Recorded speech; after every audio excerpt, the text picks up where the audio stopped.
ان الحمد للہ نحمده ونستعینه ونستغفره ونعوذ باللہ من شرور انفسنا ومن سیئات اعمالنا من يهده اللہ فلا مضل له ومن يضلل فلا هادی له واشهد ان لا الہ الا اللہ وحدہ لا شریک له واشهد ان محمدا عبده ورسوله اما بعد فان خير الحديث كتاب الله وخير الهدي هدي محمد صلى الله عليه وآله وسلم وشر الامور محدثاتها وكل محدثة بدعة وكل بدعة ضلالة وكل ضلالة في النار. اعوذ باللہ السمیع العلیم من الشیطان الرجیم بسم اللہ الرحمن الرحیم رب اشرح لی صدری ویسر لی امری واحلل عقدۃ من لسانی یفقہوا قولی. بسم اللہ الرحمن الرحیم ان اللہ وملائکتہ یصلون علی النبی یا ایہا الذین آمنوا صلوا علیہ وسلموا تسلیما. اللہم صلی علی محمد وعلی آل محمد کما صلیت علی ابراہیم وعلی آل ابراہیم انک حمید مجید. اللہم بارک علی محمد وعلی آل محمد کما بارکت علی ابراہیم وعلی آل ابراہیم انک حمید مجید. اللہم ربنا آتنا فی الدنیا حسنة وفی الآخرة حسنة وقنا عذاب النار. آمین. ربنا آتنا من لدنک رحمة وہیئ لنا من امرنا رشدا. لا الہ الا انت سبحانک انی کنت من الظالمین. حسبنا اللہ ونعم الوکیل. یا حی یا قیوم برحمتک استغیث ولا حول ولا قوة الا باللہ العلی العظیم. آمین. الحمدللہ آج 5 جنوری 2020 کو سنڈے کے دن قرآن کلاس نمبر 11 میں ہم سورۃ البقرہ کی آیت نمبر 27 سے آنورڈ سٹارٹ لیں گے. الحمدللہ ہماری یہ 2020 کی پہلی کلاس ہے آج. پچھلی دفعہ گفتگو کنکلوڈ ہوئی تھی آیت نمبر 26 کے اوپر، جس میں اللہ تعالیٰ نے قرآن حکیم پر اٹھائے جانے والے ایک اعتراض کو ایڈریس کیا تھا کہ لوگ قرآن پر یہ اعتراض کرتے ہیں، اس زمانے کے لوگ اور آج بھی جن لوگوں کے دماغ میں کیڑا ہے، کہ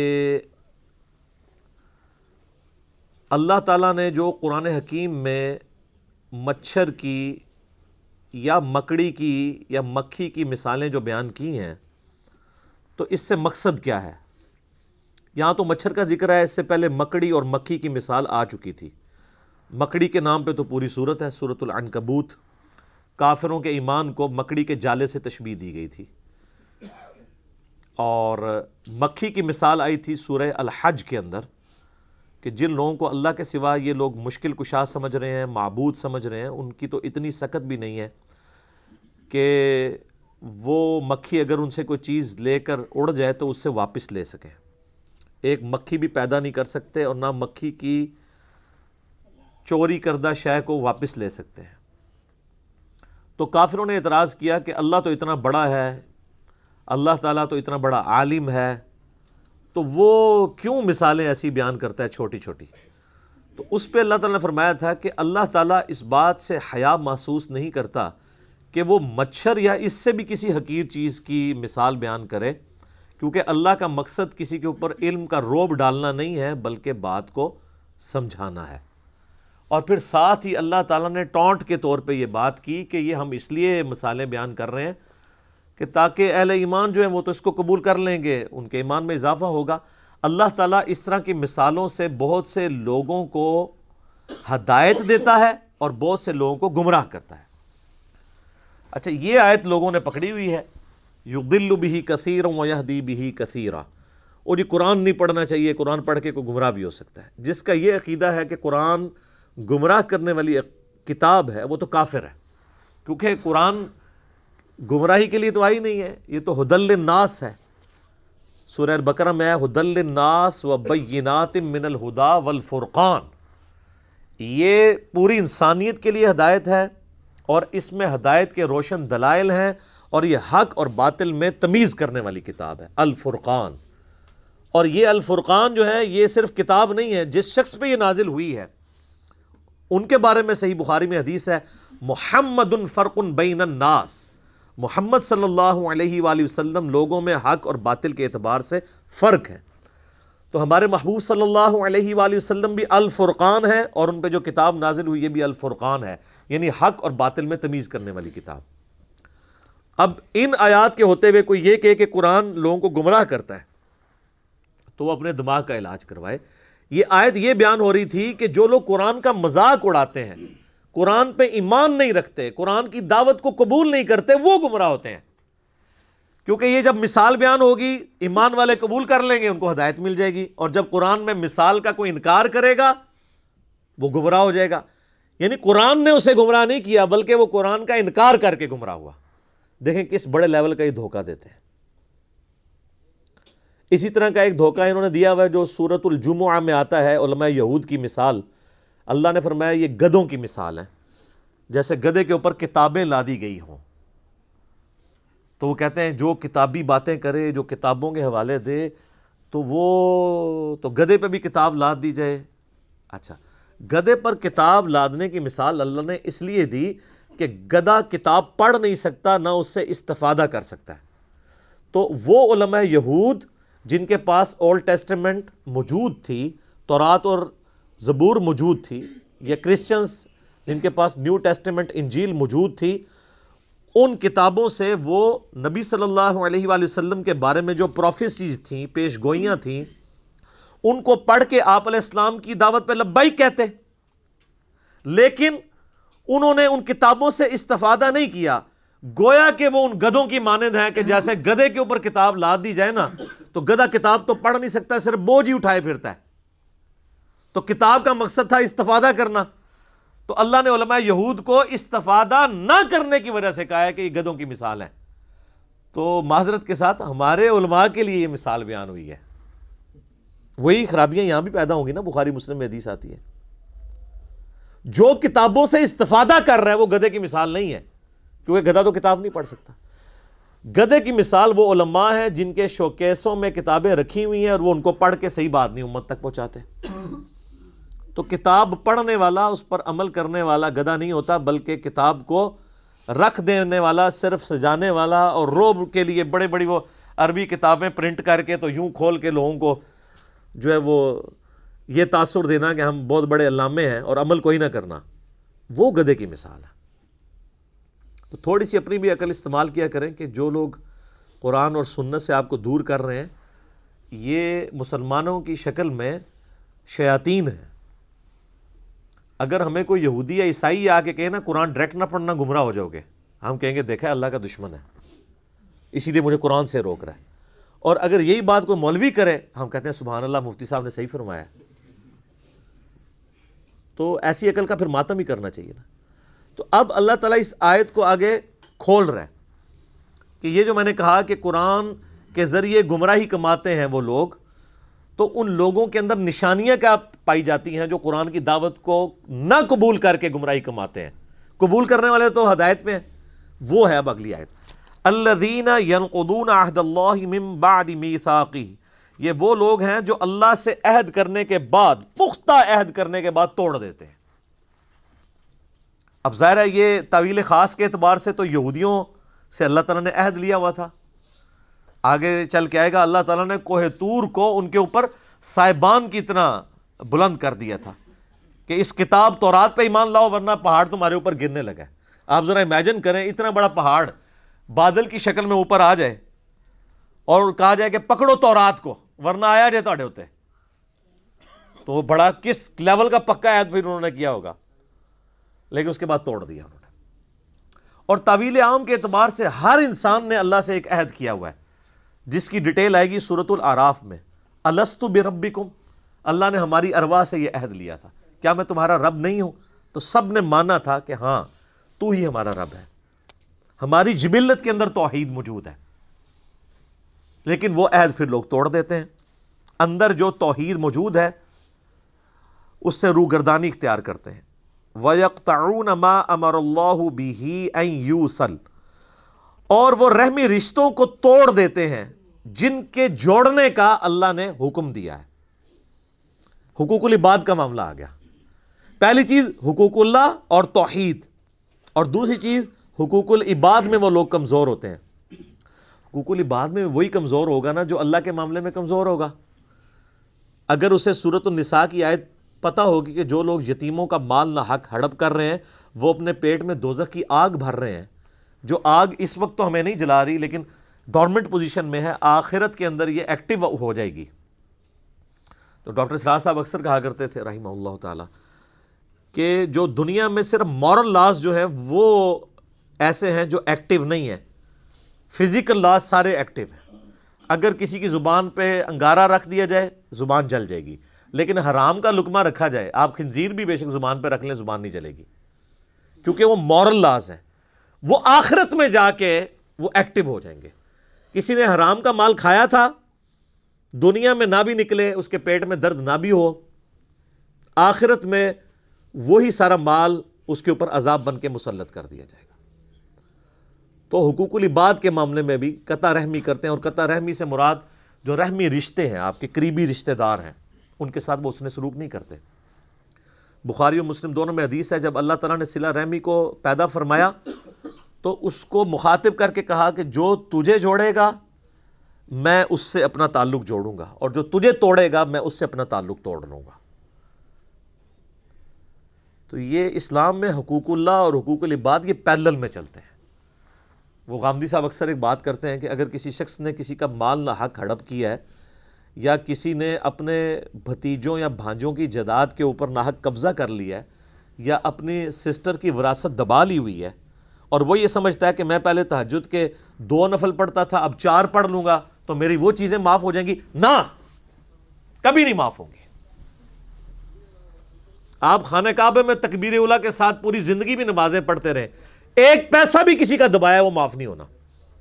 بخاری اور مسلم دونوں میں حدیث ہے، جس نے ایک بالش زمین بھی کسی کی دبائی 7 زمینوں کا توق اس کے گلے میں ڈال دیا جائے گا قیامت والے دن۔ 7 زمینوں کا توق صرف ایک بالش، 9 انچ زمین۔ یہاں لوگ پورے مکان ہڑپ کر جاتے ہیں، پلاٹ ہڑپ کر جاتے ہیں لوگوں کے، اور وہ لوگ یہ سمجھتے ہیں کہ ہم 1 لاکھ بندوں کا دسترخوان چلا کے جو ہم نے لوگوں سے زبردستی زمینیں ہتھیائی ہیں اور اپنی ہاؤسنگ سکیمز بنائی ہوئی ہیں، یہ 1 لاکھ لوگوں کو روزانہ کھانا کھلانا، 1 ارب لوگوں کو بھی روزانہ کوئی کھانا کھلائے، اللہ کو فرق نہیں پڑتا۔ اللہ کے کرائٹیریا ہی بالکل ڈیفرنٹ ہے۔ یہ امپریس ہو جانا کسی کی نیکی سے، یہ تو میرا آپ کا معاملہ ہے نا۔ اسی لیے مسلم شریف میں حدیث ہے، اللہ تمہاری شکلوں اور مال کو نہیں دیکھتا، دلوں اور اعمال کو دیکھتا ہے۔ یہ کیا کس لیے تھا؟ شکل جتنی مرضی معصوم نورانی بنا لو، مال جتنا مرضی اللہ کی راہ میں خرچ کر دو، اللہ نے تو یہ چیک کرنا ہے یہ کیا ہے، کس چکر میں کر رہا ہے۔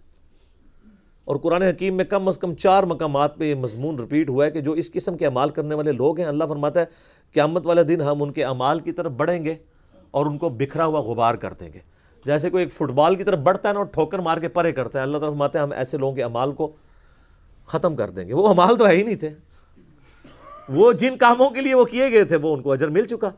مسلم شریف کی حدیث جو ہے ایک لٹکتی ہوئی تلوار ہے کہ قیامت والے دن نبی علیہ السلام فرماتے ہیں، صحیح مسلم میں حدیث موجود ہے، ایک سخی کو، ایک شہید کو اور ایک قاری کو بلایا جائے گا۔ قاری کو اللہ بلا کے کہے گا تجھے قرآن کا علم دیا تھا، اس کے بدلے تو نے میرے لیے کیا کیا؟ کہے گا یا اللہ میں نے قرآن سیکھا اور سکھایا، اس سے افضل عمل ہی کوئی نہیں تھا۔ اللہ تعالیٰ فرمائے گا تو نے اس لیے سب کچھ کیا کہ لوگ تجھے کہیں بڑا علامہ ہے، بڑا قاری ہے، تو دنیا میں تجھے اجر مل چکا ہے، جس کام کے لیے تو نے ایفرٹ پٹ کی تھی تو نے اجر کما لیا، میرے ہاں کوئی اجر نہیں، الٹا منہ کر کے دوزخ میں۔ پھر ایک سخی کو بلایا جائے گا، اللہ فرمائے گا اتنا مال دیا تھا کیا کیا؟ کہے گا یا اللہ میرے دسترخوان چلتے تھے، غریبوں کو بانٹتا تھا، میں آئے دن میں سیلاب کے اندر جا کے میں وہ چیک کاٹ کے دیا کرتا تھا، کتنے لوگوں کا خرچہ میں نے اٹھایا ہوا تھا۔ اللہ تعالیٰ فرمائے گا یہ تو نے سب کچھ اس لیے کہ کیا لوگ تجھے کہیں بڑا سخی ہے، بڑا اللہ کی راہ میں خرچ کرنے والا ہے، تو لوگوں نے خوب تیری تعریف کی ہے نا دنیا میں، تو بس یہی اجر تھا، میرے پاس کوئی اجر نہیں اب تیرے لیے، الٹا منہ کر کے دوزخ میں۔ اللہ کی آپ غیرت دیکھیں کہ اللہ تعالیٰ کسی نیک عمل کو بھی قبول کرنے کے لیے تیار نہیں ہے اگر خالصتاً اس کے لیے نہ ہوا۔ اللہ بڑا ڈاڈا ہے۔ کتابوں کا خدا اور ہے اور بابوں کا خدا اور، یہ کتابوں کا خدا ہے۔ مسند احمد میں حدیث ہے، جس نے دکھلاوے کے لیے نماز پڑھی اس نے شرک کیا، پڑھی نماز کیا شرک، جس نے دکھلاوے کے لیے روزہ رکھا اس نے شرک کیا، اور جس نے دکھلاوے کے لیے صدقہ کیا اس نے بھی شرک کیا۔ اچھا کر رہا نیکی ہیں اور الٹا جنہوں کہتے ہیں گاٹے فٹ ہو رہی ہیں، شرک، ریاکاری۔ اور مسلم شریف کی حدیث میں آتا ہے تیسرا وہ لایا جائے گا شہید، تو اللہ تعالیٰ کہے گا تجھے میں نے اچھی صحت دی، سب کچھ دیا، اس کے بدلے تو نے میرے لیے کیا کیا؟ تو کہے گا یا اللہ جان تو تھی، دے دی تجھے سب سے قیمتی چیز اپنی۔ اللہ فرمائے گا تم نے جان اس لیے دی کہ تاکہ لوگ تمہیں بہادر کہیں، تو دنیا میں تمہیں اس تعریف سے نوازا گیا تھا، ہو سکتا ہے مرنے کے بعد میڈلز بھی مل گئے ہوں، میرے پاس کوئی اجر نہیں ہے، الٹا منہ کر کے دوزخ میں۔ یہ اللہ تعالیٰ نے 3 سیمپل بیان کیے ہیں۔ اس انسانیت میں نیک اعمال کے اعتبار سے اس سے بڑا کوئی عمل ہو سکتا ہے کہ کوئی شخص قرآن کا علم سکھاتا ہو، نمبر 2 اللہ نے دولت دی ہو، اللہ کی راہ میں خرچ کرتا ہو، اور نمبر 3 جان بھی اللہ کے لیے دے دے۔ یہ 3 سب سے بڑی نیکیاں ہو سکتی ہیں نا کائنات میں، تو تینوں کا آپ حشر دیکھ لیں تو باقی تو کسی کھاتے کے اندر ہی نہیں آتے۔ کوئی مجھے بتائے ان تینوں سے بڑی کوئی نیکی ہو سکتی ہے؟ بخاری میں حدیث ہے سب سے بہتر وہ جو قرآن سیکھے اور سکھائے۔ بخاری مسلم میں حدیث ہے کہ حسد اسی شخص پہ کیا جا سکتا ہے، رشک، کہ جسے اللہ نے قرآن کا علم دیا ہو، وہ قرآن کی تلاوت بھی کرتا ہو، لوگوں کو سکھاتا بھی ہو، اس سے بڑی کوئی چیز ہو نہیں سکتی۔ اور جان دینا سر، اس سے تو بڑی کوئی چیز ہی نہیں ہے۔ جو اللہ کی راہ میں قتل ہو جائیں، اللہ نے فرمایا ان کو مردہ بھی مت کہو، لیکن یہاں دیکھ لیں۔ اور اللہ کی راہ میں خرچ کرنا، قرآن میں نماز کے بعد سب سے زیادہ زور ہے انفاق فی سبیل اللہ کے اوپر، وہ بھی فارغ۔ تو یہ ساری چیزیں کسی نہ کسی کیٹیگری میں حقوق العباد کے اندر لائی کرتی ہیں۔ تو یہ ایسے لوگ ہیں جو قطع رحمی کرتے ہیں، وَيُفْسِدُونَ فِي الْأَرْضِ، اور زمین میں فساد مچاتے ہیں۔ فساد تو خود ہی ہو جائے گا نا، جب آپ کسی کی حق تلفی کریں گے تو وہ بڑا ہو کے خود کش حملہ آور ہی بنے گا نا، آپ کے اوپر بدلہ ہی لے گا نا آپ سے۔ جب آپ کسی کے ساتھ زیادتی کریں گے تو زمین میں فساد فی الارض تو ہوگا نا۔ یہ یاد رکھیے گا، معاشرہ 2 چیزوں پہ چلتا ہے، احترام جان پہ اور احترام مال پہ۔ جس معاشرے میں جان کی حفاظت نہ ہو اور مال کی حفاظت نہ ہو، وہ معاشرہ سٹیبل نہیں ہو سکتا، چاہے وہ جتنا مرضی بڑا مذہبی معاشرہ ہو۔ اور اگر معاشرہ بالکل لا مذہب ہو لیکن احترام جان اور احترام مال ہو، وہ معاشرہ چلے گا جو آپ دیکھ سکتے ہیں۔ یورپ اور امریکہ، کتنے لوگ سکون میں ہیں، آپ کے کتنے پرہیزگار لوگ بھی وہاں جا کے کہتے ہیں جی ہم نے تو وہاں دیکھا ہے جی ہر چیز طریقے سے چل رہی ہے، ہوتے وہ مسلمان ہیں لیکن وہاں کی تعریف کر رہے ہیں۔ کیوں؟ مذہب نہیں ہے لیکن احترام جان اور احترام مال ہے، عدلیہ آزاد ہے، ہر شخص کو حق ہے کہ وہ اپنا مقدمہ پیش کر سکتے ہیں، کسی کی جرت نہیں ہے کہ وہ اپنے سٹیٹس کی بنیاد کے اوپر کسی کا حق غصب کر لے، کسی کو ایک تھپڑ بھی مار دے۔ سر یورپ اور امریکہ میں پولیس والا اگر کسی کو تھپڑ مار دینا تو پوری زندگی کی تنخواہیں جوڑ کے وہ جرمانہ نہیں ادا کر سکتا۔ یہاں سرعام پٹائی کرتے ہیں، کیونکہ جب تک جوڈیشری میں کیس پروف نہ ہو آپ کسی کو سزا نہیں دے سکتے، اور جب سزا بھی دیں گے تو اتنی دیں گے جتنی جوڈیشری ڈیفائن کرے گی۔ یہ تو نہیں ہے کہ پولیس والے لوگوں کو پکڑ رہے ہیں تو ساتھ مارنا بھی شروع کرتے ہیں، وہاں تو کوئی سوچ بھی نہیں سکتا ہے۔ اولئک ھم الخاسرون، ایسے لوگ پھر خسارے میں ہیں۔ بڑی اہم آیت آ رہی ہے، آیت نمبر 28، کیف تکفرون باللہ، تم کیوں کر اللہ کا انکار کر سکتے ہو، کیسے کر سکتے ہو اس اللہ کا انکار؟ وَكُنْتُمْ أَمْوَاتًا فَأَحْيَاكُمْ، کہ تم مردہ تھے اس نے تمہیں زندہ کیا۔ ثُمَّ يُمِيتُكُمْ، پھر وہی تمہیں موت بھی دے گا۔ ثُمَّ يُحْيِيكُمْ، پھر تمہیں زندہ کر لے گا۔ ثُمَّ إِلَيْهِ تُرْجَعُونَ، اور پھر لوٹ کر تمہیں اسی کے پاس جانا ہے۔ اس آیت کے اندر 2 زندگیاں اور 2 موتوں کا ذکر آیا ہے جس سے ہر ذی روح کو گزرنا پڑتا ہے۔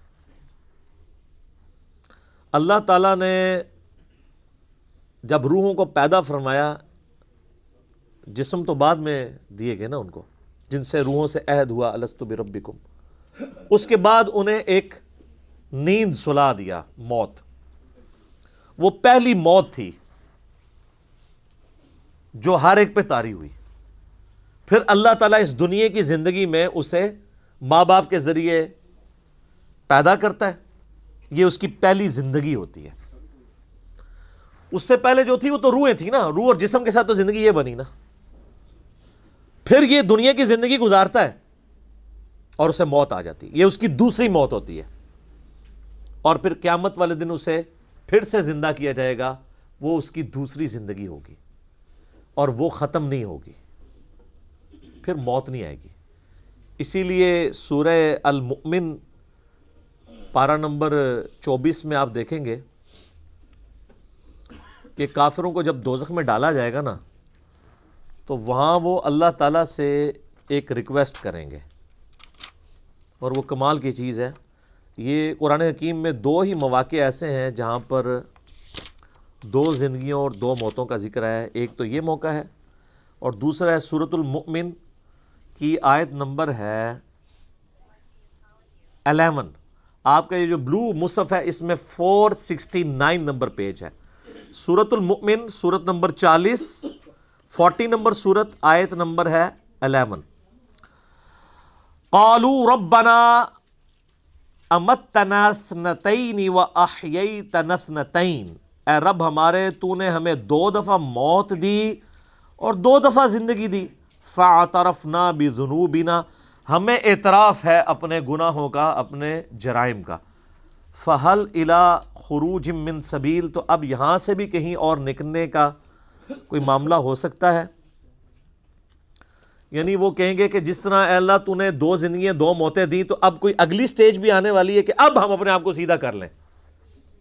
لیکن اب تو کوئی سٹیج نہیں ہے۔ اللہ تعالیٰ فرمائے گا ذالکم بانہ اذا دعی اللہ وحدہ کفرتم، یہ جو تم نے انجام دیکھا ہے یہ اس لیے ہے کہ جب تمہیں دنیا کی زندگی میں اکیلے اللہ کی طرف بلایا جاتا تھا تم انکار کر دیتے تھے۔ وَإِن يُشْرِكْ بِهِ تُؤْمِنُوا، اور جب تمہیں کہا جاتا تھا اس کے ساتھ اور ہستیوں کو شریک ٹھہراؤ تو تم بات مان لیتے تھے۔ فَالْحُكْمُ لِلَّهِ الْعَلِيِّ الْكَبِيرِ، تو اب حکم تو اس اللہ کا ہے جو بلند و بالا ہے اور بڑائی والا ہے۔ یعنی اب کوئی اس کے بعد سٹیج نہیں، یعنی یہی 4 سٹیجز ہیں۔ پہلی موت جو اللہ نے ارواح کو سلا دیا، اس کے بعد پہلی زندگی جب جسم دے کے ماں باپ کے ذریعے دنیا میں ظہور ہوا، اور پھر دنیا کی زندگی گزار کے کسی کو جوانی میں موت، کسی کو بڑھاپے میں موت، اور اس کے لیے موڈ کوئی بھی ہو سکتا ہے۔ کوئی ایئر کریش میں مرے گا، کوئی ہارٹ کے فیلئر سے مرے گا، کوئی گردوں کے فیلئر سے مرے گا، کوئی کسی شیر کے منہ میں چلا جائے گا، کوئی روڈ ایکسیڈنٹ میں مر جائے گا۔ ایگزٹ ہر بندے کا اس دنیا سے، تو وہ دوسری موت ہوگی اس کی۔ اور پھر دوسری زندگی ہے قیامت والے دن، جس کے بعد موت نہیں آنی۔ بخاری میں حدیث ہے کہ میدان محشر میں لا کے موت کو مینڈے کی شکل میں ذبح کیا جائے گا۔ جنتی جو ہیں وہ گھبراتے ہوئے جنت کے کنارے آئیں گے، اور دوست کی خوشی کے ساتھ دوزخ کے کنارے آئیں گے کہ شاید ہمیں کوئی نکالا جا رہا ہے، کیونکہ ندا دی جائے گی کہ ایک سرمنی ہو رہی ہے، آ جاؤ دیکھ لو۔ اور وہ سرمنی یہ ہوگی کہ موت کو قتل کیا جائے گا، اور پھر اللہ تعالیٰ کی طرف سے کہا جائے گا کہ اب جو جنت میں خوشخبری ہے ان کو موت نہیں آنی، اور جو دوزخی ہیں ان کے لیے عبرت ہے۔ اب عبرت کیا ہے؟ اب ہمیشہ کی ناکامیاں مقدر ہیں کہ ان پہ بھی موت نہیں آنی۔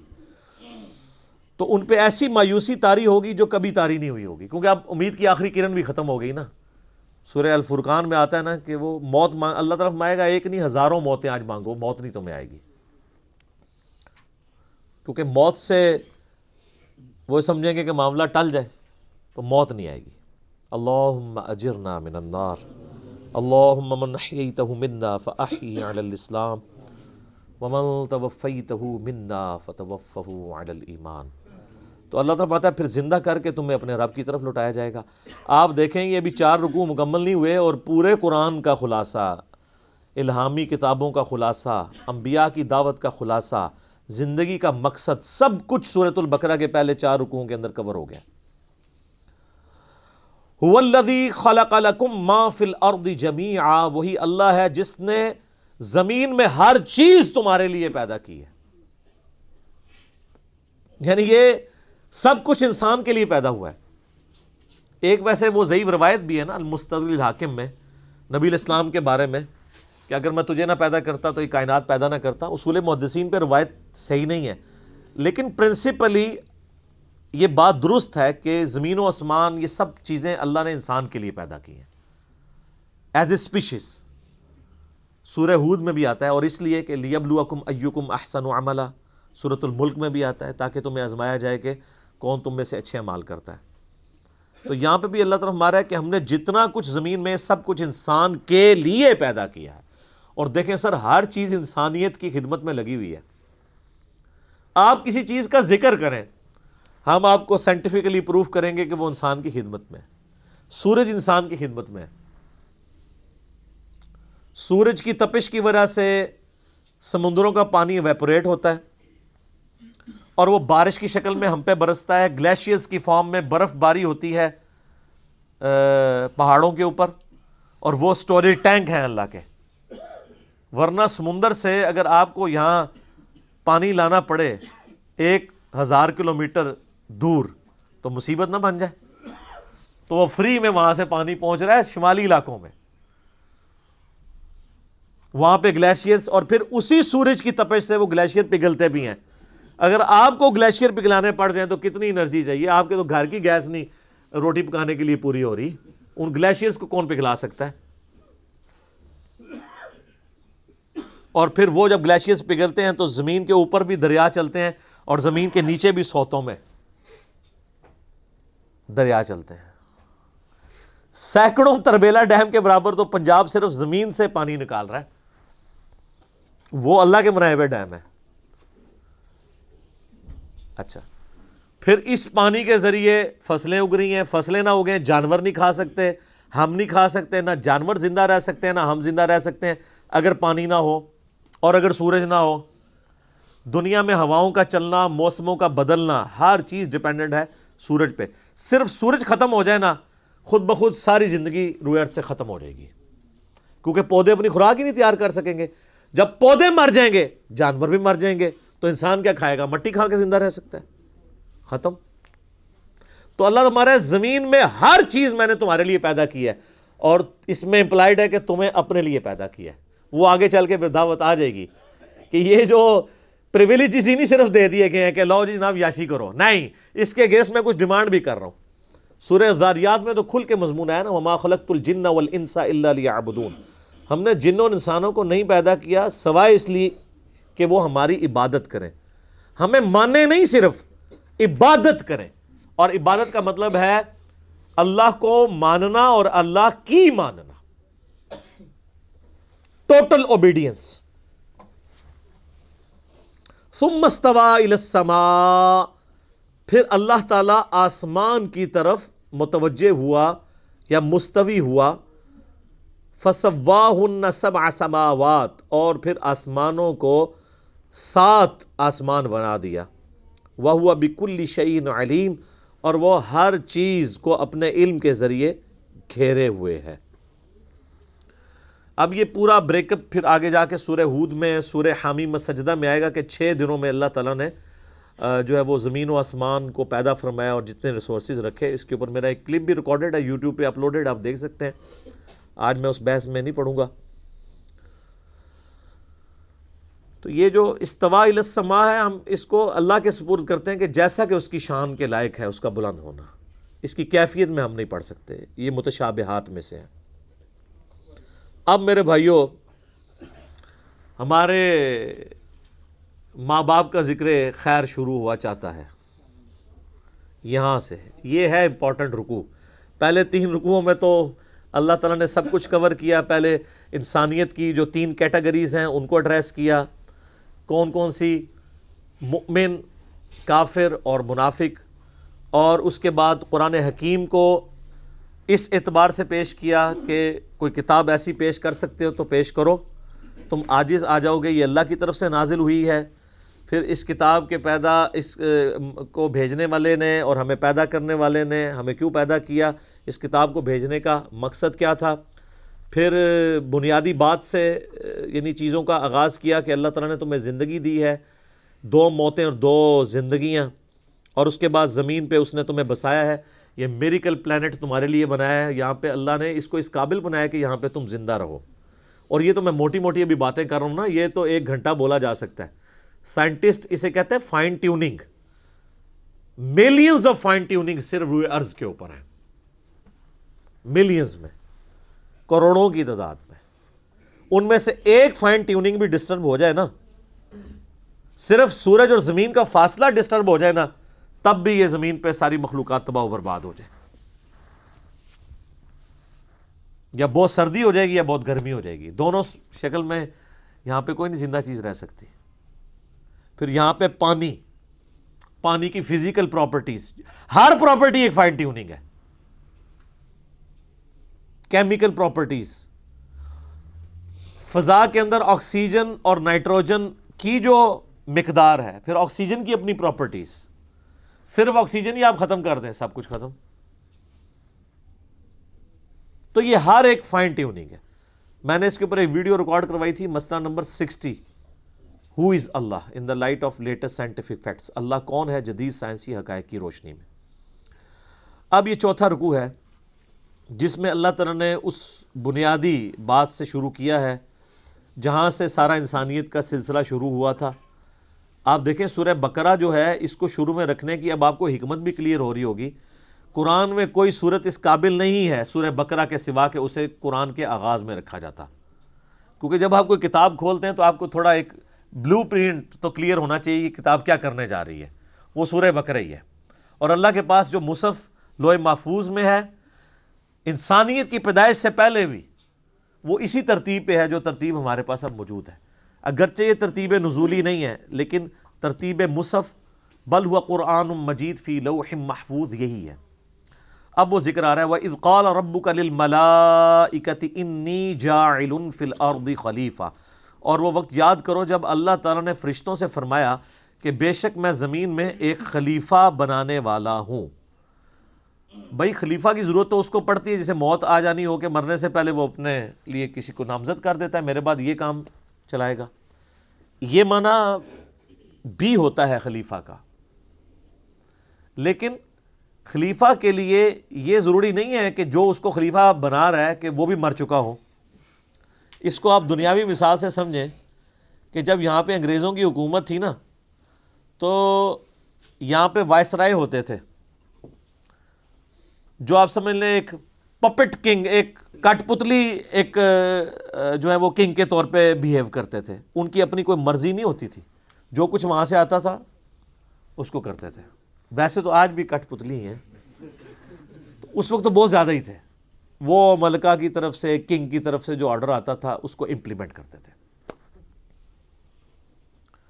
تو وہ ایک طرح کے یہاں پہ خلیفہ ہوتے تھے کہ اس کا حکم یہاں پہ نافذ کرتے تھے، وہ بھی زندہ ہے اور نافذ کرنے والا بھی زندہ ہے۔ ان معنوں میں آپ بغیر ریزیمبلنس کے صرف اس مثال کو ذہن میں رکھتے ہوئے انسان کس طرح اللہ کا خلیفہ ہے کہ اللہ تعالیٰ نے انسان کو زمین پہ بھیجا ہے تاکہ جو اس کے احکامات ہیں نا ان کو یہاں پہ اسٹیبلش کرے۔ قرآن میں جگہ جگہ یہ بات آئے گی، اللہ چاہتا تو ایک آیت واحد میں سب کو ہدایت دے دیتا، لیکن اس نے یہ طریقہ اڈاپٹ نہیں کیا، انسان خود ہی اس معاملے کو لے کے چلے۔ ان معنوں میں انسان اللہ کا خلیفہ ہے۔ اچھا، اب جب خلیفہ ہے تو پھر ظاہر ہے کہ خلیفے کو ریسورسز بھی دینے چاہیے، اختیارات بھی دینے چاہیے۔ اگر اس کے پاس اختیار نہیں ہوگا، یہ تو اس کے پاس اختیار نہیں ہے کہ جس نے خلیفہ بنایا ہے اس کو پوچھ سکے، البتہ وہ جو کچھ امپلیمنٹ کروانا چاہ رہا ہے نیچے، اس کا اختیار تو وائسرائے کو ہوگا نا ان لمٹس کے اندر۔ تو اللہ تعالیٰ نے دیکھنا ہے انسان کو کیا اختیار دیا ہے، حق اور باطل کی تمیز دی ہے، اپنی مرضی سے معاملات کو چلتا ہے۔ چند ایک چیزیں اللہ نے اپنے پاس رکھی ہیں کہ اس کی کتنی زندگی ہونی ہے، اس نے کہاں پیدا ہونا ہے، اس کے ماں باپ کون ہونے ہیں، جو چیزیں اس کی تقدیر کے ساتھ جڑی ہوئی ہیں ان کے بارے میں اس نے سوال بھی نہیں کرنا۔ لیکن جو چیزیں اس نے آپ کے اختیار کے اوپر چھوڑ دی ہیں ایک ایک چیز کے بارے میں، وہ تو ہے وَمَن يَعْمَلْ مِثْقَالَ ذَرَّةٍ خَيْرًا يَرَهُ فَمَن يَعْمَلْ مِثْقَالَ ذَرَّةٍ خَيْرًا يَرَهُ وَمَن يَعْمَلْ مِثْقَالَ ذَرَّةٍ شَرًّا يَرَهُ۔ ذرے کے برابر بھی نیکی ہے وہ بھی پکڑی جائے گی کہ ہاں یہ ہے جی تولو اس کو، یہ بھی اس نے کی ہوئی ہے، اور ذرے کے برابر گناہ ہے وہ بھی نہیں چھپ سکے گا۔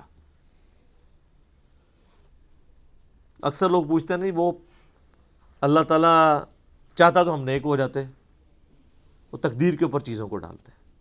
تقدیر پہ صرف وہ چیزیں آپ ڈالیں گے جو اللہ تعالیٰ نے آپ سے نہیں پوچھنی۔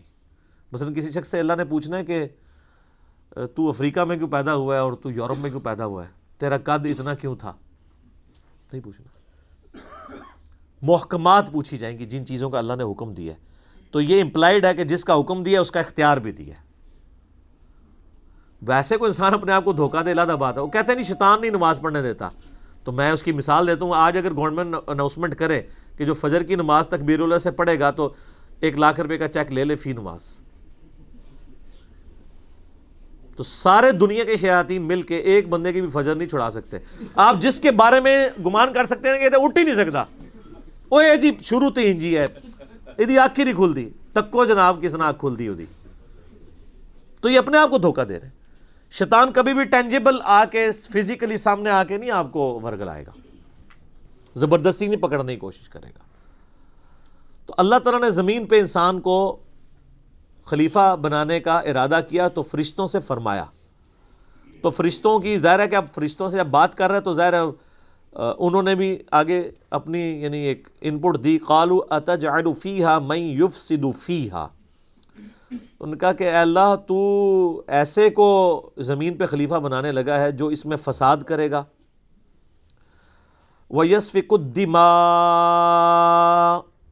اور اس میں خون ریزی کرے گا۔ اچھا اب اس کے اوپر بڑی بحثیں ہوتی ہیں کہ یہ فرشتوں کو کیسے پتہ چل گیا۔ بعض لوگ تو فرشتوں کا علم غیب اس سے ثابت کر رہے ہیں، حالانکہ علم غیب کا تو کچا چٹا آگے کھل جائے گا۔ جب حضرت آدم کو اللہ نے چیزوں کے نام بتا دیے تو وہ ان کو کوئی نہیں آئے فرشتوں کو۔ یہ فرشتوں کی اسیسمنٹ تھی، اس لیے کہ فرشتوں کا یہ ماننا تھا کہ وہ اللہ ہی ہے، کہ جس کے پاس اختیار ہو تو وہ اپنے اختیار کو مس یوز نہیں کرے گا۔ مخلوق چونکہ ناقص ہے، اگر مخلوق کو بھی وہ اختیار دیا گیا تو وہ اس کو پرفیکشن کے ساتھ یوز نہیں کریں گے، وہ شر کا ہی غلبہ ہوگا، خیر کا نہیں ہوگا۔ فرشتے تو خود چونکہ سراپا خیر ہیں، ان میں شر ہے ہی نہیں ہے۔ ایک یہ توجیہ ہے جو اصل توجیہ ہے، اور ایک توجیہ یہ بھی ہو سکتی ہے جس کو سپورٹ قرآن حکیم کسی حد تک کرتا ہے۔ سورۃ الحجر کے اندر آتا ہے کہ اللہ تعالیٰ نے جنوں کو انسانوں سے پہلے پیدا کیا تھا، اور جن بھی صاحب اختیار مخلوق ہے، اور جنات بھی آپس میں وہی حرکتیں کرتے تھے لڑنے مرنے والی، تو فرشتوں نے اسی پر قیاس کیا کہ جس طرح جنات کر رہے ہیں یہ بھی یہی کچھ کرے گا، اور ساتھ انہوں نے کہا وَنَحْنُ نُسَبِّحُ بِحَمْدِكَ، اور اے اللہ ہم تو تیری تسبیح تیری حمد کے ساتھ کر رہے ہیں، وَنُقَدِّسُ لَكَ، اور تیری پاکی بھی بیان کر رہے ہیں۔ یعنی اگر مقصد یہی ہے کہ تو نے اپنی عبادت کے لیے پیدا کرنا کسی مخلوق کو، تو ہم سے زیادہ کون عبادت کر رہا ہے؟ ہمارے ہوتے ہوئے کسی اور مخلوق کو کیوں پیدا کیا جا رہا ہے؟ لیکن فرشتوں کو یہ بات نہیں پتہ تھی کہ فرشتے وہ مخلوق ہیں جو اپنی مرضی سے عبادت نہیں کر رہے، بلکہ بلٹ فار عبادت ہے، وہ بائی ڈیفالٹ جسے کمپیوٹر کی لینگویج میں کہا جاتا ہے۔ ان میں تو اختیار ہی نہیں نافرمانی کا۔ شیطان نے بھی اس لیے نافرمانی کی کہ وہ جنوں میں سے تھا۔ سورہ الکہف میں آئے گا نا، کان من الجن ففسق عن امر ربی، وہ جنوں میں سے تھا اس لیے اس نے اپنے رب کی نافرمانی کی، ورنہ فرشتہ ہوتا تو نافرمانی نہ کرتا۔ قرآن میں جگہ جگہ یہ مضمون ہے کہ فرشتے تو اللہ کی حکم عدولی کرتے ہی نہیں ہیں۔ قال انی اعلم ما لا تعلمون، تو اللہ نے فرمایا میں وہ کچھ جانتا ہوں جو تم نہیں جانتے۔ مراد یہ کہ میرا یہ ایک پلان ہے اور مجھے پتا ہے میں کیا کر رہا ہوں۔ سر آپ بڑے قیمتی ہیں، اللہ تعالیٰ کو انسان اتنا عزیز ہے کہ اسے یعنی فرشتے بھی ویسے عزیز نہیں ہیں۔ آپ کا مقدمہ فرشتوں کے ساتھ اللہ تعالیٰ لڑ رہا ہے کہ مجھے پتا ہے میں نے کیوں بندے بنائے ہیں، حالانکہ اللہ کو بھی پتا تھا کہ کوئی کورونا ایک داڑا ہی نکلنا ہے بندے کا پتر، لیکن سر وہ ایک بندہ جو نکلنا ہے نا، وہ بندہ جبرائیل پہ بھی بھاری ہے، کیونکہ جبرائیل تو اپنی مرضی سے خدا کو مانے ہوئے ہے. اسی لیے میں کہتا ہوں کہ حضرت جبرائیل علیہ السلام اگر مجھے کہنا کہ میرے ساتھ ایمان ایکسچینج کر لو تو میں کبھی بھی نہ کروں. یہ جو انسان کو اللہ نے خوبی دی ہے نا کہ انسان اپنی مرضی سے اپنے رب کو چوائس کرتا ہے. سر یہ حسرت تو جبرائیل کے دل میں ہمیشہ ہی رہے گی کہ میں نے رب کو اپنی مرضی سے نہیں چنا بلکہ رب نے مجھے چنا ہوا ہے. انسان کسی کے لیے کمٹمنٹ شو کرے اپنی مرضی سے، جو اس کا مزہ ہے وہ کسی اور چیز کا مزہ ہو سکتا ہے. وَعَلَّمَ آدَمَ الْأَسْمَاءَ كُلَّهَا، تو اللہ تعالیٰ نے آدم علیہ السلام کو ہر چیز کے نام سکھا دیے. پوٹینشلی ہر چیز کا نام اللہ تعالیٰ نے حضرت آدم علیہ السلام کو سکھا دیا. یہی وہ ایکوائرڈ نالج ہے، فزیکل فینامنا آف نیچر کا علم. شروع میں آپ کوئی بھی چیز ڈسکور کرتے ہیں تو اس کا نام ہی رکھتے ہیں نا. جب بھی کوئی چیز ڈسکور ہوتی ہے تو اس کا نام رکھا جاتا ہے. لوہا دریافت ہوا تو اس کو انسانیت نے نام دیا. کوئی جانور دریافت ہوتا ہے جو پہلے علم میں نہیں، اس کو نام دیا جاتا ہے. کوئی دھات دریافت ہوتی ہے، کوئی پیریوڈک ٹیبل میں آپ کو پتہ ہے اب تو کمپلیٹ ہو چکا ہے، تو وہ جو بھی چیز ڈسکور ہوتی ہے اس کو نام دیا جاتا ہے. تو پوٹینشلی اللہ تعالیٰ نے آدم علیہ السلام کو چیزیں سکھا دی تھیں، لیکن وہ آہستہ آہستہ انسانیت نے ترقی کی ہے. وہی علم جو ہے وہ جو پوٹینشلی، یعنی ان کے اندر یہ پوٹینشل موجود تھا، ایکسپلور ہونے میں دیکھ لیں 10,000 سال لگ گئے. اور آج دیکھ لیں انسان کا علم کہاں پہ پہنچ چکا ہے. عقل دنگ ہے. آج سے 100 سال پہلے کا انسان زندہ ہو جائے تو وہ پاگل ہو جائے کہ انسان وہ سمجھ لے کہ یہ جنت ہی ہے. ہر چیز کس طریقے سے کنٹرول کی ہوئی ہے. الیکٹرانکس کی دنیا میں جو ایکسپلوژن ہوا ہے، پوری انسانی تاریخ میں اتنی ترقی نہیں ہوئی جتنی پچھلے 50 سالوں کے اندر ہوئی ہے. تو یہ ایکوائرڈ نالج، سائنس کا علم، چیزوں کے نام سکھا دیے. ثم عرضهم علی الملائکہ، پھر اللہ تعالیٰ نے فرشتوں پہ اس کو پیش کیا. فقال انبئونی باسماء هؤلاء ان کنتم صادقین. تو اللہ نے فرمایا اگر تم سچے ہو نا تو مجھے ان چیزوں کے نام بتا دو. یعنی جو میں نے پلان سوچا ہوا تھا، تم یہ سمجھتے ہو کہ یہ پلان درست نہیں تھا یا بہتر نہیں تھا، تو میرے پلان میں جو چیز ہے اب مجھے ان چیزوں کے نام بتاؤ جو میں نے اس کو کیپیبلٹی دی ہے اس انسان کو جو تمہیں نہیں دی ہے. تو انہوں نے سیدھی سیدھی بات کر دی. قالوا سبحانک لا علم لنا الا ما علمتنا. انہوں نے کہا اے اللہ تو ہر عیب سے پاک ہے، ہمیں تو علم نہیں ہے مگر وہی جو تو نے ہمیں سکھایا. اب میرا معصومانہ سوال ہے کہ حضرت جبرائیل کو چیزوں کے نام نہیں آتے تو اولیاء اللہ جو آپ نے بنائے ہوئے ہیں وہ کہتے ہیں دل کے حال جانتے ہیں، ان کی کیا اوقات ہے؟ حضرت جبرائیل تو صرف فرشتے نہیں ہیں، فرشتوں کے پیغمبر ہیں، عام انسانوں سے تو افضل ہیں. تو وہ حضرت آدم کے دل کا حال جان لیتے نا. آدم کو تو سکھا دیے تھے نا. آدم کے تو دل میں وہ نام آ گئے تھے نا، تو جو دل کا حال پڑھ لیتے ہیں تو وہ کہتے ہیں یا اللہ ابھی پڑھ کے بتا دیتے ہیں. جب شیخ عبد القادر جنانی دل کا حال پڑھ لیتے ہیں تو ہم تو فرشتے ہم نہیں پڑھ سکتے. ابھی آدم کا دل پڑھ کے آپ کو بتاتے ہیں کہ آپ نے کیا کچھ سکھایا ان کو. سب کچھ کہانی ہے. قرآن کے ہر صفحے پہ اتنی بڑی بڑی چپیڑیں ہیں سب کانٹیننٹ انڈیا، پاکستان اور بنگلہ دیش کی فرسودہ نظریات کے اوپر. اس لیے انہوں نے ایسے بالکل صحیح ٹوٹکا آپ کو بتایا کہ قرآن پڑھنا نہیں ہے، اس کے سوا چارہ ہی کوئی نہیں ان کے پاس. یہ رسک لے بھی نہیں سکتے. ترجمے بھی صرف برکت کے لیے کیے ہیں. میں آپ کو صحیح بتا رہا ہوں. آپ بہار شریعت کھول کے دیکھیں، فقہ حنفی کا انسائکلوپیڈیا ہے نا اردو زبان کے اندر، مفتی امجد علی صاحب نے لکھا ہے، اعلیٰ حضرت احمد صاحب ریلوی صاحب کے خلیفہ ہیں. تو جب نماز کا چیپٹر شروع ہے نا، وہ ہر چیپٹر سے پہلے نا جو ٹاپک ڈسکس کرتے ہیں نا اس پہ احادیث لے کے آتے ہیں. طہارت کا چیپٹر ہوگا تو بخاری مسلم سے احادیث لے کے آئیں گے، وضو کے اوپر، غسل کے اوپر، ان ساری چیزوں کے اوپر. اسی طریقے سے حج کا چیپٹر آئے گا، احادیث لے کے آئیں گے. نماز کا جب چیپٹر آیا نا تو اس پہ بھی حدیثیں لے کے آئے، لیکن حدیثیں کون سی کہ نماز پڑھنے سے گناہ معاف ہو جاتے ہیں، پتوں کی طرح جھڑ جاتے ہیں. اب آگے نماز کا طریقہ بھی تو لکھنا چاہیے تھا نا ان کو.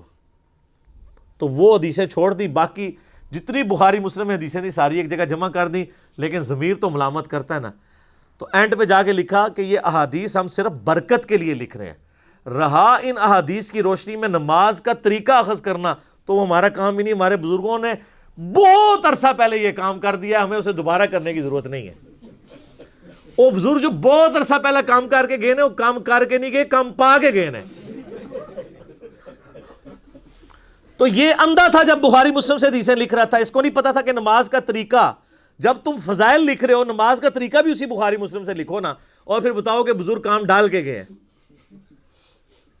تو اصول برکت کے لیے وہ کہتے، اس میں لکھا ہے کہ ہم یہ برکت کے لیے لکھ رہے ہیں، کوئی یہ نہ سمجھے کہ اس سے ہم نے نماز کا طریقہ اخذ کرنا ہے۔ تو قرآن بھی جو ترجمے ہوئے ہیں برکت کے لیے ہوئے ہیں، اس سے کوئی یہ نہ سمجھے کہ اس کو پڑھ کے اس پہ عمل بھی کرنا ہے۔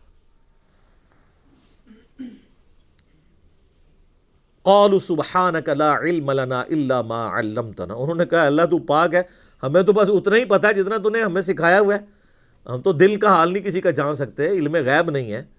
انک انت العلیم الحکیم، بے شک تو ہی ہے علم والا اور حکمت والا۔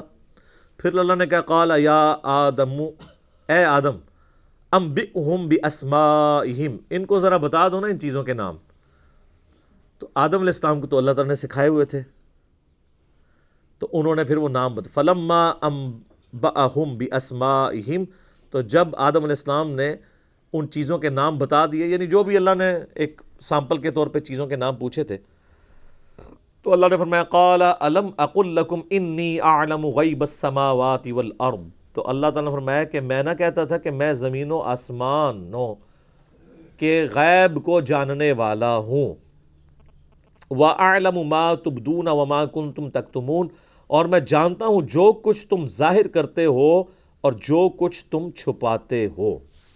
یہاں بھی علم غیب کا اللہ نے بتا دیا کہ غیب کا علم میرے پاس ہے، اور جتنا علم میں کسی کو سکھاؤں گا اس کو آئے گا، اور جس کو میں نے نہیں سکھایا ہوگا کسی کی کوئی کمپیٹنسی نہیں ہے کہ وہ حاصل کر سکے۔ اور میں جانتا ہوں جو کچھ تم ظاہر کرتے ہو اور جو کچھ تم چھپاتے ہو۔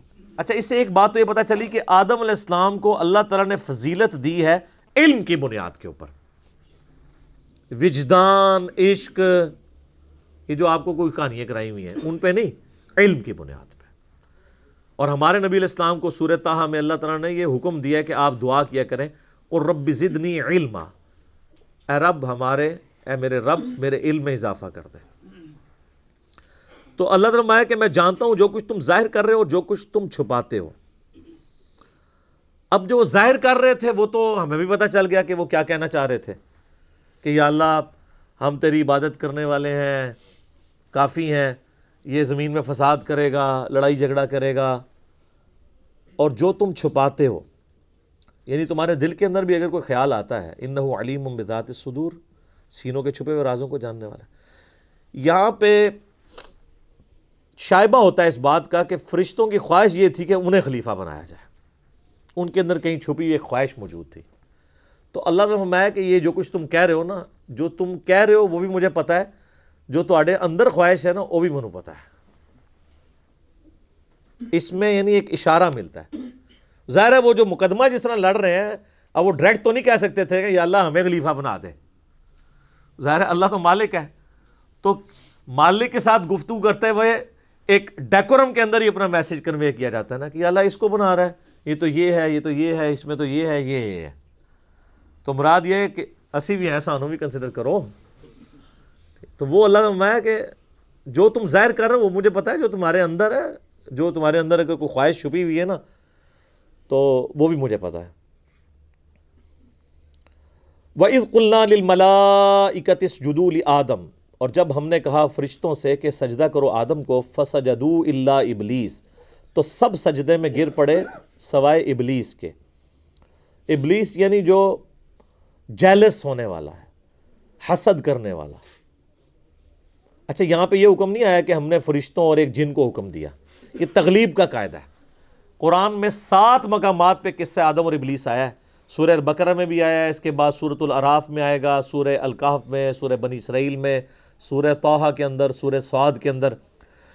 لیکن ایک ہی موقع ہے قرآن میں جہاں پہ یہ بات آئی ہے کہ وہ جن تھا اس لیے سجدہ نہیں کیا۔ 6 مقامات پہ یہ پتہ ہی نہیں چلتا کہ فرشتوں کو حکم ہوا ہے تو ایک فرشتہ کیوں باغی ہو گیا ہے، جبکہ قرآن جگہ جگہ آتا ہے فرشتے باغی نہیں ہوتے۔ اس لیے میں کہتا ہوں قرآن کا ایک صفحہ بھی اگر آپ نکال دیں نا تو قرآن ہدایت کے لیے کافی نہیں ہوگا۔ اور وہ سورۃ الکہف میں ہے کان من الجن، وہ جنوں میں سے تھا، ففسق عن امر ربی، اس لیے اس نے اپنے رب کی نافرمانی کی۔ اگر وہ فرشتہ ہوتا تو کبھی بھی نافرمانی نہ کرتا. وہ جنوں میں سے تھا. ابا واستکبر، وہ اکڑ گیا اور تکبر کیا، انکار کیا اس نے اور تکبر کیا. وکان من الکافرین، اور یوں وہ کافروں میں داخل ہو گیا. اور ایک ترجمہ یہ ہے کہ وہ ہے ہی کافر تھا. مراد یہ کہ اس کے اندر کی یہ جو تکبر تھا اس کو کھولنے کا سبب یہ واقعہ بنا، ورنہ وہ اندروں ہے ہی کچھ سی، اس پہ مشکل وقت نہیں آیا تھا. جس طرح معذرت کے ساتھ آپ دیکھتے ہیں ہمارے جو پولیٹیکل لیڈرز ہیں، جب وہ اپوزیشن میں ہوتے ہیں تو ماشاءاللہ لگتا ہے کہ ان سے زیادہ کوئی امت کا خیر خواہ ہی نہیں ہے، اور جن جن باتوں کے اوپر وہ حکمرانوں کو ٹانٹ کر رہے ہوتے ہیں،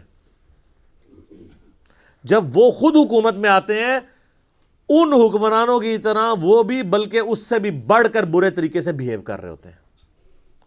تو ہم بھی یہ کنکلوڈ کر سکتے ہیں کہ یہ اصل میں یہ بھی اندر سے یہی کچھ ہی تھے. ہاں ایکسپوز اس وقت ہوئے کہ جب ان کے اوپر بھی وہی وقت آیا. جب تک مشکل وقت نہیں آئے گا تو کیسے پتہ چلے گا؟ غزوہ تبوک نہ ہوتی تو منافقین اور مومنین کا فرق کیسے پتہ چلتا؟ غزوہ احد نہ ہوتی تو عبداللہ ابن ابی جو 300 بندے لے کے الگ ہو گیا تھا تو کیسے پتہ چلتا کہ ماشاءاللہ نعرے مارنے والوں میں 300 بندہ جو ہے منافق ہے؟ کیسے پتہ چلتا؟ 1000 میں سے 300 نکل گیا. عبداللہ ابن مسعود کہتے ہیں کہ اگر یہ غزوہ احد کا یہ واقعہ نہ ہوا ہوتا، کوئی مجھ سے پوچھتا تو میں قسم اٹھا کے کہہ سکتا تھا کہ نبی علیہ السلام کے صحابہ میں کوئی بھی منافق نہیں ہے. لیکن میں تو حیران ہو گیا کہ 300 بندے تو احد میں ہی نکل گئے، 1000 میں سے 300 نکل گئے، آلموسٹ 1/3 ہی نکل گئے نا. تو جب مشکل وقت آتا ہے پھر پتہ چلتا ہے کہ کون کون محبوب کی امت میں سے ہے. ویسے آپ کہہ لیں جتنا مرضی آپ نعرے مار لیں، اپنے املاک کو نقصان پہنچا لیں، بڑے بڑے بینرز لگا لیں، بہت آسان ہے، مشکل وقت میں پتہ چلتا ہے. تو اللہ تعالیٰ فرماتا ہے کہ وہ ہے ہی کافروں میں سے تھا، یعنی اس کے اوپر جب یہ وقت آیا پھر اس کی حقیقت کھل کے سامنے آ گئی کہ اس کے اندر یہ چیز بھری ہوئی تھی. وَقُلْنَا يَا آدَمُ اسْكُنْ أَنْتَ وَزَوْجُكَ الْجَنَّةَ، تو ہم نے آدم سے اور اس کی بیوی سے فرما دیا تھا کہ تم دونوں اس جنت میں رہو. وَكُلَا مِنْهَا رَغَدًا حَيْثُ شِئْتُمَا، اور دونوں کھاؤ پیو جتنا چاہو یہاں پر، جتنا عرصہ چاہو یہاں پہ اس جنت میں رہو، لیکن ایک شرط کے ساتھ، وَلَا تَقْرَبَا هَذِهِ الشَّجَرَةَ، یہ ایک درخت ہے جس کے قریب نہیں تم نے جانا. فَتَكُونَ مِنَ الظَّالِمِينَ، اگر ایسا ہوا تو تم پھر حق تلفی کرنے والوں میں، ظالموں میں، اللہ تعالیٰ کے نافرمانوں میں شمار ہو جاؤ گے.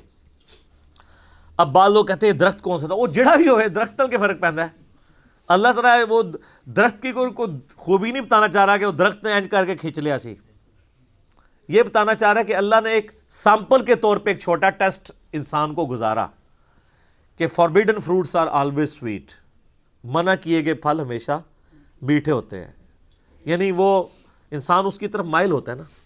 تو یہ انسانیت کا ایک ٹیسٹ تھا کہ دنیا میں، چونکہ اللہ نے تو پہلے ہی پلان کر دیا تھا کہ دنیا میں تو میں نے بھیجنا ہے، یہاں پہ انہوں نے رہنا ہے، تو ان کے لیے کچھ چیزیں ہوں گی جو میری طرف سے حکم ہوں گی یہ کرنی ہے، اور کچھ چیزیں ایسی ہوں گی جو منع کی گئی ہوں گی. اس کے لیے ایک چھوٹا سا آپ سمجھ لیں اینول ایگزامینیشن سے پہلے ایک چھوٹا سا ٹیسٹ سمجھ لیں. تو اس میں سے یہ گزارا. فَأَزَلَّهُمَ الشَّيْطَانُ، تو شیطان نے ان دونوں کو پھسلا دیا، عنہا، اس سے. فَأَخْرَجَهُمَا مِمَّا كَانَ فِيهِ، تو نکلوا دیا ان دونوں کو اس میں سے جس میں وہ تھے. اچھا اللہ تعالیٰ یہ جو سیغے استعمال کر رہا ہے تثنیہ کے کر رہا ہے، لہذا یہ کرسچینٹی میں آیا نا، وہ کہتے ہیں ایکسیز آف ایول جو ہے وہ عورت ہے. ایو، اما ہوا کو انگلش میں کیا کہتے ہیں؟ ایو. تو یہ ایول یعنی برائی، یہ انہوں نے عورت سے، یہ جو آج کہہ رہے ہیں ہم عورت کے بڑے حقوق کی جنگ لڑ رہے ہیں، انہوں نے تو اپنی ماں کے نام سے ایول کو ڈیڈکٹ کیا ہوا ہے، ایول. جبکہ قرآن کیا کہہ رہا ہے کہ ان دونوں کو ہم نے کہا، ان دونوں نے نافرمانی کی، ان دونوں کو شیطان نے بہکایا. یہ کسی ایک انڈیویجول کے اوپر نہیں اللہ تعالیٰ نے ڈالا، کیونکہ ہر ایک کی اپنی مرضی تھی. سیدنا آدم کی بھی اپنی مرضی تھی اور اما ہوا کی بھی. اچھا آپ کو تورات کے اندر ملے گا کہ وہ مور کی شکل میں، مطلب اس کے پاؤں کے ساتھ لگ کے داخل ہوا، یہ ساری کی ساری فضول چیزیں ہیں. کہ ان کے پیچھے پڑھا جائے. ایک انٹرسٹ کے طور پہ ہو سکتا ہے, لیکن اس چکر میں پڑھنا کہ وہ کیسے گیا تھا جی جناب, کہ تسی راہ ڈک لینا ہوتا کیسے گیا تھا, اور جس طرح مرضی گیا ہوئے کوئی فرق نہیں پیندا. یہ یعنی خام خواہ کی بحثیں ہوتی ہیں. مسلم شریف میں حدیث ہے نا کہ نبی علیہ السلام نے فرمایا میں اور قیامت اس طرح ساتھ بھیجے گئے ہیں جیسے یہ 2 انگلیاں. ہمیں ایک بندے نے جناب یہاں پہ اکیڈمی میں رابطہ کر کے کہہ رہا ہے جی کیڑیاں 2 انگلیاں جوڑیاں سن حضور نے. وہ بھائی جیڑیاں بھی 2 جوڑیاں نے, بتانا آپ علیہ السلام یہ چاہ رہے تھے, یہ والے ویسے یہی 2 جوڑی تھی شہادت کی اور درمیان والی, کہ میرے بعد اب قیامت ہی آئے گی, کوئی پیغمبر نہیں آئے گا. یعنی نبی علیہ السلام خود بھی قیامت کی خبر ہے. یہ مقصد نہیں تھا کہ آپ یہ بتائیں کہ وہ انگلیاں کون سی 2 تھی. تو یہی ہوتا ہے کہ ہم انگلیوں کے چکر میں پڑ جاتے ہیں, جو میسج ہے وہ پس پش ڈال دیا جاتا ہے. یہاں پہ بھی اللہ تعالیٰ نے فرمایا کہ شیطان نے ان دونوں کو ورگلایا. ابھی یہ آیت باقی ہے, انشاءاللہ اگلی دفعہ اس آیت کو ہم ایلبوریٹ کریں گے کہ کس طریقے سے یہ سارے معاملات ہوئے, اور کراس ریفرنس کے طور پہ جو باقی آیات جہاں سے ضرورت پڑی تو میں انشاءاللہ اس کو بیان کروں گا. اللہ تعالیٰ سے دعا ہے جو حق بات میں نے کہی اللہ تعالیٰ ہمارے دلوں میں راسخ فرمائے. اگر جذبات میں میرے منہ سے کوئی غلط بات نکل گئی تو اللہ تعالیٰ ہمارے دلوں سے اسے محو کر دے, ہمیں معاف بھی فرما دے, ہمیں کتاب و سنت کی تعلیمات پر عمل کر کے دوسرے بھائیوں تک پہنچانے کی توفیق عطا فرمائے. اللہم صلی علی محمد وعلی آل محمد کما صلیت علی ابراہیم وعلی آل ابراہیم انک حمید مجید. اللہم بارک علی محمد وعلی آل محمد کما بارکت علی ابراہیم وعلی آل ابراہیم انک حمید مجید. سبحانک اللہم وبحمدک اشہد ان لا الہ الا انت استغفرک واتوب الیک وما علینا الا البلاغ المبین. جزاکم اللہ خیرا.